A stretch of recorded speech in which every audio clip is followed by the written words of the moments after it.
और शिक्षक कोटे के सीट पर मतदान हो रहा है।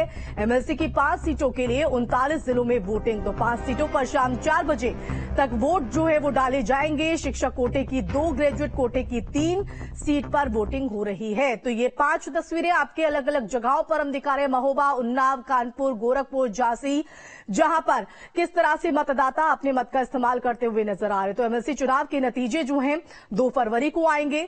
चुनाव में 63 उम्मीदवार की किस्मत जो है वो दांव पर है। तो एमएलसी चुनाव में बीजेपी और एसपी के बीच कड़ी टक्कर है, जो इस चुनाव को बेहद दिलचस्प बनाते हुए नजर आ रही। तो शिक्षक संघ जो है एक बड़ी चुनौती यहां पर पेश करते हुए, जिसकी बानगी इन 5 तस्वीरों में दिखाई पड़ रही है। तो 63 उम्मीदवारों की किस्मत जो है वो दांव पर है। एमएलसी की 5 सीटों पर सुबह 8 बजे से मतदान शुरू हुआ, जो कि शाम 4 बजे तक जारी रहेगा।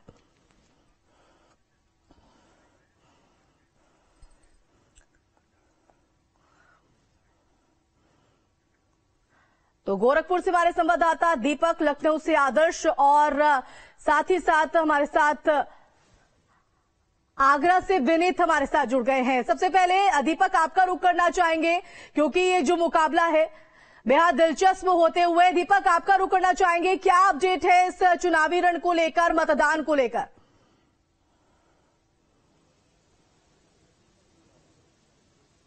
देखिए, गोरखपुर फैजाबाद खंड स्नातक चुनाव का जो वोटिंग है वो 8 बजे से शुरू हुआ, शाम 4 बजे तक चलेगा। लगभग 2,48,000 वोटर इस पूरे सीट पे हैं जो आज अपने मताधिकार का प्रयोग करने जा रहे हैं। मुख्य मुकाबला बीजेपी के देवेंद्र प्रताप सिंह और समाजवादी पार्टी के करुणकांत मौर्य के बीच में है। देवेंद्र प्रताप सिंह 3 बार एमएलसी रह चुके हैं, चौथी बार फिर अपनी किस्मत आजमाने के लिए बीजेपी के टिकट से इस बार आए हैं वो। और ये जो सीट है वो माना जा रहा है कि बीजेपी के पाले में इसके पहले भी रही है, क्योंकि तमाम जो जिले हैं, जो 17 जिले हैं, ये पूर्वांचल की जिले हैं। योगी आदित्यनाथ का प्रभाव इन जिलों पर रहता, तो ऐसे में इस बार का जो चुनाव है बीजेपी का पड़ रहा, कहीं कहीं अगर देखें तो यहाँ पे भारी पड़ रहा। हालांकि समाजवादी पार्टी भी दावेदारी कर रही है कि जो स्नातक है वो उनके साथ इस बार खड़े हैं, क्योंकि बेरोजगारी जो सबसे बड़ा मुद्दा उभर कर सामने आई है, उसको लेकर के वो पार्टी से नाराज है, बीजेपी से। और अगर हम चुनाव की आज के मतदान की बात करें तो सुबह 8 बजे से मतदान की प्रक्रिया शुरू हो चुकी है। गोरखपुर में कुल 56 बूथ बनाए गए हैं आजमा, जहां पे आज मतदान चल रहा है। शांतिपूर्वक मतदान है, क्योंकि वोटर कम होते हैं, जिले अधिक होते हैं, इसलिए बहुत अधिक भीड़ आपको तमाम जो केंद्र हैं जहां पे आज मतदान हो रहा है, मतपेटिका में लोग अपने मताधिकार का प्रयोग कर रहे हैं, वहां पे आपको नजर नहीं आएगी। और ये जो हम इसमें जहां पे खड़े हैं, इसकी अगर तस्वीर आपको दिखाएं, ये इंटर कॉलेज है जहां पे इस समय पोलिंग हो रही है। और पूरा जो जहां जहां पे बूथ बनाया गया है, पूरा आपको सन्नाटा मिलेगा। इक्का दुक्का लोग आ रहे हैं, अपने मताधिकार का प्रयोग कर रहे हैं और यहां से निकल रहे हैं। समाजवादी पार्टी की अगर बात करते हैं तो समाजवादी पार्टी के लिए ये जो 5 सीटों पर शिक्षक और स्नातक चुनाव हो रहे हैं बेहद महत्वपूर्ण है। 1 सीट जीतना, क्योंकि विधान परिषद में अगर नेता प्रतिपक्ष उसे बनना है तो फिर 1 सीट उसे चाहिए, क्योंकि 10 में से 9 सीटें उसके पास है। हमारे साथ कुछ मतदाता भी, आपने मताधिकार का प्रयोग किया, मैम अभी क्या कहेंगे, किन मुद्दों को ध्यान में रखेगा आप लोगों ने अपने मताधिकार को? सभी शिक्षा, व्यवसाय, सबके लिए हमने वोट किया है। सब आगे जितनी भी बढ़ते रहे, सब लोग, सभी को रोजगार मिले, सब कुछ अपना स्वरोजगार भी करें, सबके लिए भी। इसके आपके दिमाग में क्या था मैम जब आप यहाँ पे पोलिंग करने आई? प्रत्याशी था या फिर मुद्दा था कोई? नहीं, कोई मुद्दा नहीं था, हम तो फर्स्ट टाइम दे रहे हैं, इसलिए हाँ पहली बार दे रहे हैं। पहली बार मताधिकार का प्रयोग किया है और मताधिकार का प्रयोग करने के लिए लोग पहुंच रहे हैं। जिला प्रशासन ने भी आशिमा अपील की है लोगों से कि जो स्नातक है, जिन्होंने अपना जो मताधिकार का प्रयोग करने के लिए रजिस्टर्ड कराया है अपना नाम, वो जरूर आज बूथों पे आए। और शाम 4 बजे के बाद से जो तमाम मतपेटिकाएं हैं 17 जिलों की, वो गोरखपुर के यूनिवर्सिटी में जो केंद्र बनाया गया है वहां पे पहुंचाई जाएगी। और 2 तारीख को फिर यहाँ पे जो मताधिकार का प्रयोग लोगों ने किया है आज, उसका गणना होगा और यहीं पर ही मतगणना होगी। इस पर भी हम आएंगे, लेकिन कानपुर का रुख कर लेते हैं। हमारे संवाददाता अनुराग भी हमारे साथ जुड़े हुए हैं। अनुराग, कानपुर में क्या हलचल है, क्या चहलकदमी इस वोटिंग को लेकर, क्योंकि ये चुनावी रण बेहद दिलचस्प होते हुए सीधा मुकाबला समाजवादी पार्टी और बीजेपी के बीच?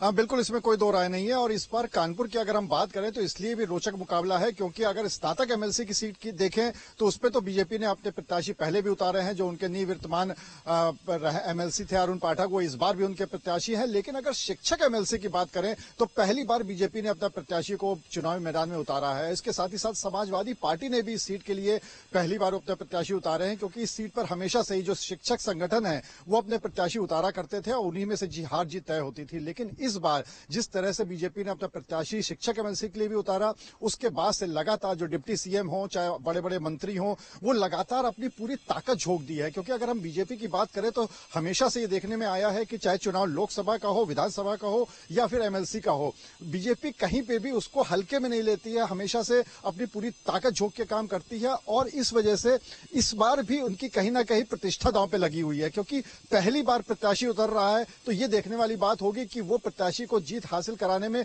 कितनी बड़ी भूमिका पार्टी इसमें निभा पाती है। अगर हम कानपुर की बात करें तो कानपुर में कानपुर देहात और उन्नाव खंड है और यहाँ पर जो बीजेपी की तरफ से स्नातक अगर एमएलसी की बात करें तो अरुण पाठक है और समाजवादी पार्टी के कमलेश यादव है। इसी तरह से अगर हम शिक्षक एमएलसी की बात करें तो यहाँ पर वेणु रंजन भदौरिया है और साथ ही साथ प्रियंका यादव है समाजवादी पार्टी की तरफ से। तो जो मुख्य मुकाबला है वो तो बीजेपी और समाजवादी पार्टी का ही है। हालांकि दोनों ही सीटों पर कांग्रेस ने भी अपने समर्थित प्रत्याशी उतारे हैं और इसके साथ ही साथ अनिर्दलीय भी हैं। कुल मिलाकर अगर दोनों सीटों की बात करें तो 19 प्रत्याशी ऐसे हैं जो कि मैदान में हैं, जिसमें से 10 प्रत्याशी स्नातक के लिए हैं और 9 प्रत्याशी शिक्षक के लिए हैं। हालांकि यहाँ पर अगर हम मतदाताओं की बात करें तो तकरीबन 2.25 लाख के आसपास यहाँ पे मतदाता है, उसमें से 19,000 शिक्षक के लिए हैं। तो इसलिए वोटिंग हालांकि हल्की चल रही है क्योंकि मतदाता भी बहुत ज्यादा नहीं है, समय भी काफी है 8 बजे से लेकर 4 बजे तक के लिए। और उसके बाद फिर जब 2 तारीख को ये मतपेटियां खुलेगी क्योंकि बैलेट से चुनाव हो रहा है, इसको लेकर भी जो बीजेपी प्रत्याशी है उनका एक बात कहनी थी। आज जब हमने उनसे बात करी तो उनका एक बात का कहना था कि विपक्षी पार्टी हमेशा से कहती रही है कि ईवीएम की जगह बैलेट से चुनाव हो, तो ये वाले चुनाव तो बैलेट से हो रहे हैं। तो देखने वाली बात होगी कि 2 तारीख को जो जीत का सेहरा है वो किसके सर बनता है। जी बिल्कुल, तो 63 उम्मीदवारों की कहीं ना कहीं किस्मत को यहां पर आजमाया जा रहा है। संवाददाता आदर्श भी हमारे साथ लखनऊ से जुड़े हुए हैं। आदर्श, कहां पर आपकी मौजूदगी है, वहां पर किस तरह की तस्वीरें इस मतदान को लेकर और शिक्षक संघ ने चुनौती कहीं ना कहीं इस चुनाव को लेकर बढ़ाई हुई है?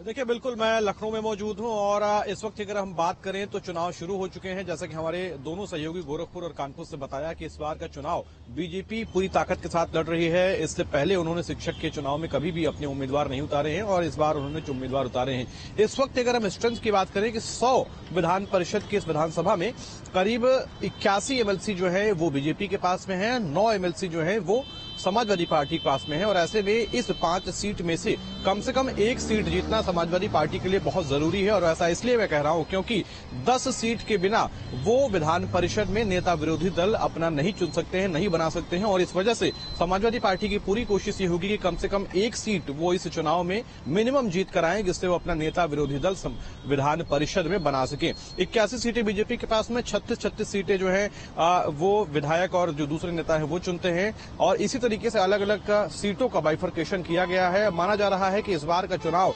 2024 के लिहाज से भी महत्वपूर्ण है और इसीलिए शायद दोनों ही पार्टियों ने अपने अपने उम्मीदवार शिक्षक के चुनाव में इस बार उतारे हैं। बिल्कुल, तो 5 सीटों पर मतदान यहां पर जारी है और अलग अलग जगह से हमारे जो संवाददाता हैं ग्राउंड जीरो से आपको हर एक तस्वीर, हर एक अपडेट आपको दे रहे हैं। दीपक, एक बार फिर से आपका रुख करना चाहेंगे क्योंकि 2024 के मिशन में बीजेपी जुटी हुई है, लेकिन उससे पहले इन 5 सीटों पर भी बीजेपी की नजर थी और देखा गया था कि ताबड़तोड़ दौरे और ताबड़तोड़ जो है मिशन पर यहां पर जुटी हुई इन 5 सीटों पर कब्जा जमाने के लिए। इन 5 सीटों पर बीजेपी की पूरी तरीके से नजर है।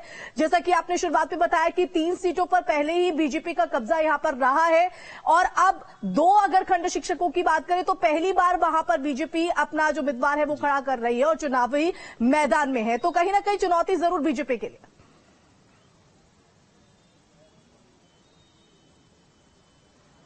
देखिए चुनौती जरूर है, लेकिन अगर हम बीजेपी की बात करते हैं आशिमा, तो बीजेपी एक ऐसी पार्टी है जो ग्रास रूट लेवल पर काम करती है। 2 महीना पहले से ही बीजेपी के जितने जो विधानसभा चुनावों के बूथ लेवल के कार्यकर्ता बनाए गए थे, जो गांव-गांव थे, उनको जोड़ा गया और उनके जरिए उनके गांव के जो मतदाता, जो स्नातक मतदाता थे, उनको जोड़ा गया। और एक पूरा अगर कहें तो टीम वर्क इस पूरे चुनाव को लेकर के बीजेपी ने उतारा, क्योंकि इसके पहले जब भी चुनाव होते थे तो इतनी मजबूती से बीजेपी कभी भी इस चुनाव को नहीं लड़ती थी। लेकिन इस बार बीजेपी की यह कोशिश है कि 5 में से 5 सीटें वो जीते। और जो जिस तरह सभी आदर्श बता रहे थे कि नेता प्रतिपक्ष अगर आप और ये 2 फरवरी को कहीं ना कहीं साफ भी हो जाएगी पूरी तस्वीर दीपक की क्या यहाँ पर जो जोर आजमाइश है उसमें किस तरह से जीत हासिल करती है। आदर्श, अनुराग और दीपक, आप तीनों का एक बहुत शुक्रिया ग्राउंड से तमाम तस्वीरों को दिखाने के लिए।